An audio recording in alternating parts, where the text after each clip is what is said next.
कोल्हापूर जिल्ह्यात पूरस्थिती निर्माण झाल्यानंतर तसंच संभाव्य पूरस्थितीच्या पार्श्वभूमीवर एनडीआरएफचं पथक धावून येतं. दरम्यान सध्या पूरस्थिती नसली तरी पूरस्थितीच्या काळात एनडीआरएफकडून राबवल्या जाणाऱ्या मदत आणि बचाव कार्याच्या प्रात्यक्षिकांसाठी एक पथक जिल्हा आपत्ती व्यवस्थापन विभागात दाखल झालंय.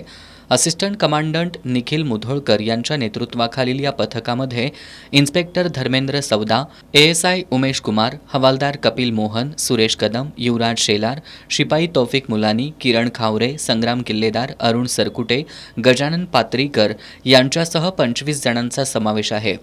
हे पथक मदत आणि बचाव कार्यासाठी लागणाऱ्या बोटी, अत्याधुनिक संपर्क साधनांसह भूकंप काळात उपयोगात येणाऱ्या साहित्यांनी सज्ज आहे.